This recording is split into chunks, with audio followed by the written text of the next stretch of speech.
ഇവിടുത്തെ ഒരു സാമൂഹിക പ്രവർത്തകനാണ്. എന്താണിപ്പോൾ അവസ്ഥ? മഴ പെയ്ത് കഴിഞ്ഞാൽ അവർക്ക് അകത്തിരിക്കാൻ പറ്റുമോ? വൈത്തിരി ഒരു താലൂക്ക് ആസ്ഥാനമാണ്. ഇവിടെ ആയിരക്കണക്കിന് കാർഡ് ഹോൾഡേഴ്സും അല്ലാത്തവരും വന്നു ചേരുന്ന ഒരു സ്ഥാപനമാണ് ഈ വൈത്തിരി താലൂക്ക് സപ്ലൈ ഓഫീസ്.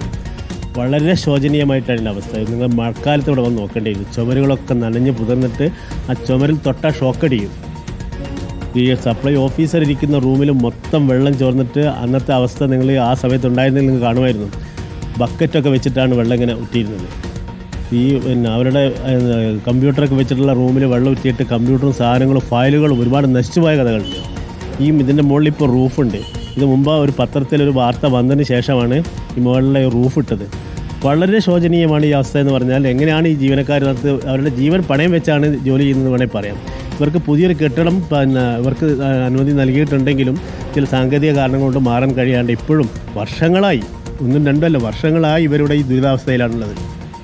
സുജിയ, ഈ കെട്ടിടത്തിന് മുകളിൽ 2 വർഷങ്ങൾക്ക് മുൻപ് പണിത ഒരു റൂഫാണ്. മഴ പെയ്ത് അകത്തേക്ക് വെള്ളം എത്തിയപ്പം പണിത റൂഫാണെങ്കിൽ പോലും മഴയായിക്കഴിഞ്ഞാൽ, മഴക്കാലമായി കഴിഞ്ഞാൽ കെട്ടിടത്തിനകത്ത് നിറച്ച് വെള്ളമാണ്. മാത്രമല്ല കമ്പ്യൂട്ടർ തുടങ്ങി ഇവരുടെ അനുബന്ധ ഇലക്ട്രോണിക്സ് ഉപകരണങ്ങളെല്ലാം തന്നെ നശിച്ചു പോകുന്നൊരവസ്ഥയാണ്. അതിനൊപ്പം തന്നെയാണ് ഈ ടവറിന്റെ ഭീഷണിയും. നിലവിൽ ഈ ഒരു അരക്ഷിതമായ ഒരു സാഹചര്യത്തിൽ തന്നെയാണ് കെട്ടിടത്തിന്റെ സുരക്ഷിതത്വമില്ലായ്മ, വീണ്ടുകിടക്കുന്ന കെട്ടിടം, അതുപോലെ മഴ പെയ്താൽ ചോരുന്ന കെട്ടിടം, ഒരു BSNLന്റെ ടവർ പ്രവർത്തിക്കുന്നത്, മൊബൈൽ ടവർ പ്രവർത്തിക്കുന്നത് ഈ പൊളിഞ്ഞു നിൽക്കുന്ന കെട്ടിടത്തിന്റെ മുകളിലാണ്. അതെല്ലാം നമ്മളിപ്പോൾ ദൃശ്യങ്ങളിലേക്ക് കണ്ടു കഴിഞ്ഞു, പ്രേക്ഷകരിലേക്ക് എത്തിച്ചു കഴിഞ്ഞു. 14 പേർ ഇപ്പോൾ അവിടെ ജോലി ചെയ്യുന്നുമുണ്ട്. ഇത്രയും സുരക്ഷിതത്വമില്ലാത്ത ഒരിടത്തു നിന്ന് ഈ കെട്ടിടം മാറ്റണം എന്നുള്ളത് ആ കെട്ടിടത്തിൽ ജോലി ചെയ്യുന്ന ആളുകൾക്ക്, സർക്കാർ ഉദ്യോഗസ്ഥർക്ക് ബോധ്യമുണ്ടാകുമല്ലോ.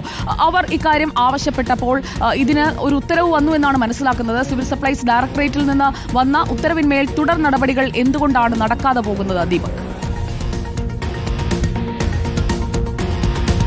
സുജിയ, അതായത് ഈ ഓഫീസ് നിലവിൽ പഞ്ചായത്തിന് വാടക നൽകിയാണ്. അതായത് വാടകയില്ലാതെ കൽപ്പറ്റയിലേക്ക് മാറ്റാനുള്ള ശ്രമം നേരത്തെ നടത്തിയിരുന്നു.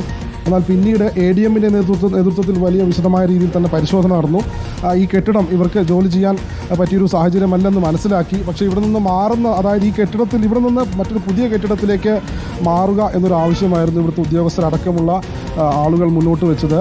പക്ഷേ അധികൃതർ വാടകയില്ലാതെ കെട്ടിടം സപ്ലൈ ഓഫീസിൽ നൽകാമെന്ന് രേഖാമൂലം അറിയിച്ചിരുന്നു അന്ന്.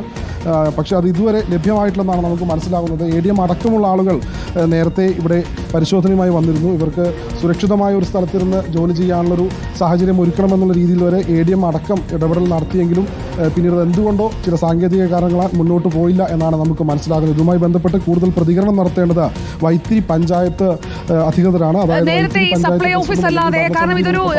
ഇതുമായി ബന്ധപ്പെട്ട് ഇതൊരു മൾട്ടി സ്റ്റോറി ബിൽഡിംഗ് ആണല്ലോ, ബഹുനില കെട്ടിടമാണല്ലോ ദീപക്. അവിടെ ഈ താലൂക്ക് സപ്ലൈ ഓഫീസ് മാത്രമാണോ ഉണ്ടായിരുന്നത്? നേരത്തെ മറ്റു ഓഫീസുകൾ പ്രവർത്തിച്ചിരുന്നു? അവരോട് അതുകൂടി ചോദിക്കാം. സുജിയ, നേരത്തെ വൈത്തിരി പഞ്ചായത്തിൻ്റെ ഓഫീസ് കെട്ടിടമായി പ്രവർത്തിച്ചിരുന്നു ഇത്. എന്നാൽ പിന്നീട് വൈത്തിരി പഞ്ചായത്തിന് പുതിയൊരു കെട്ടിടം വന്നതിനെ തുടർന്നാണ് ഇവിടെ നിന്ന് മാറി ഈ കെട്ടിടം താൽക്കാലികമായി സിവിൽ സപ്ലൈസ് ഓഫീസിന് പ്രവർത്തിക്കുവാൻ വേണ്ടി വിട്ടുകൊടുത്തത്. പക്ഷേ അന്നു മുതൽ അസൗകര്യങ്ങൾക്ക് നടുവിൽ തന്നെയാണ് ഇവർ കഴിഞ്ഞുകൊണ്ടിരുന്നത്. ഈ അടുത്താണ് ഈ ചിലയിടങ്ങളിൽ, അതായത് ഈ കെട്ടിടത്തിന് പല ഭാഗത്തും വിള്ളലുകൾ വന്നത് കാണാം. നമുക്ക് ദൃശ്യങ്ങൾ നമുക്ക് നോക്കിയാൽ വ്യക്തമായി കാണാം. ചിലയിടങ്ങളിലൊക്കെ പുതിയതായി സിമൻറ്റ് തേച്ചിട്ടുണ്ട്. അതായത് കാലപ്പഴക്കം കൊണ്ട് ഭിത്തിയും അതുപോലെ തന്നെ ചുമരുകളും മേൽക്കൂരയും എല്ലാം വിള്ളൽ വന്നു. ആ ഭാഗത്ത് വിള്ളൽ വരാതിരിക്കാനും അത് കണ്ടാൽ മനസ്സിലാകാതിരിക്കാനുമൊക്കെയായി പുതിയതായി തേച്ച് മിനുക്കിയെടുത്തിരിക്കുന്ന രീതിയിലുള്ള ദൃശ്യങ്ങളും നമ്മൾ കണ്ടു. ഏതായാലും ഇതുമായി ബന്ധപ്പെട്ട് നേരത്തെ ഞാൻ സൂചിപ്പിച്ചതുപോലെ തന്നെ കൂടുതൽ കാര്യങ്ങൾ വ്യക്തമാക്കേണ്ടത് ഈ പഞ്ചായത്ത് അധികൃതർ തന്നെയാണ്. വൈത്തിരി പഞ്ചായത്ത് ഭരണസമിതി അടക്കമുള്ള ആളുകൾ, അല്ലെങ്കിൽ വൈത്തിരി പഞ്ചായത്തിന് ഉത്തരവാദപ്പെട്ട ആളുകൾ ഇതുമായി ബന്ധപ്പെട്ട് കൂടുതൽ കാര്യങ്ങൾ നമ്മളോട് പ്രതികരിക്കേണ്ടിയിരിക്കുന്നു. സുജിയ. ഓക്കെ ദീപക്, ആ പ്രതികരണങ്ങൾ കിട്ടുമോ എന്ന് നോക്കണം. ആ കെട്ടിടത്തിന്റെ, ദീപക് ഇപ്പോൾ നിൽക്കുന്ന ആ ശുചിമുറി കണ്ടല്ലോ, നമ്മൾ കൂടുതലായി ഇതിലൊന്നും കൂട്ടിച്ചേർക്കേണ്ട കാര്യമില്ല. അവിടെ ഒരു സർക്കാർ ഓഫീസിലെ ശുചിമുറിക്ക് മേൽക്കൂരയായി ഇടുന്നത് ഒരു ഫ്ലക്സ് ആണ്.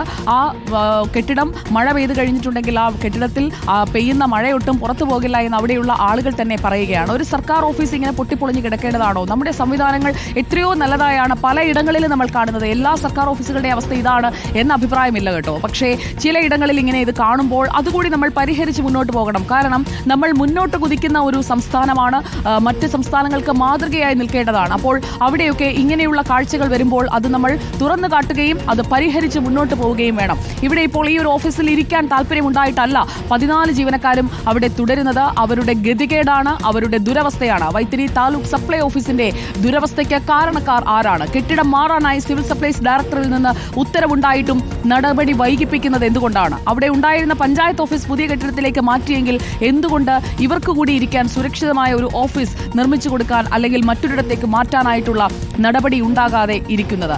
അതാണ് അവിടുത്തെ പ്രധാനപ്പെട്ട ചോദ്യം. ഇടിഞ്ഞു പൊളിഞ്ഞു വീഴാറായി കിടക്കുന്ന ആ കെട്ടിടം, അതിന് മുകളിൽ BSNLന്റെ ഒരു മൊബൈൽ ടവറുണ്ട്. അതിപ്പോൾ പ്രവർത്തനക്ഷമമല്ല എന്നാണ് നമ്മൾ മനസ്സിലാക്കുന്നത്. നേരത്തെ പഞ്ചായത്ത് ഓഫീസ് പ്രവർത്തിച്ച കെട്ടിടമാണ്. ഉത്തരവുണ്ടായിട്ടും നടപടി ഉണ്ടാകാതെ ചിലതൊക്കെ കിടക്കുന്നുണ്ട് സർ.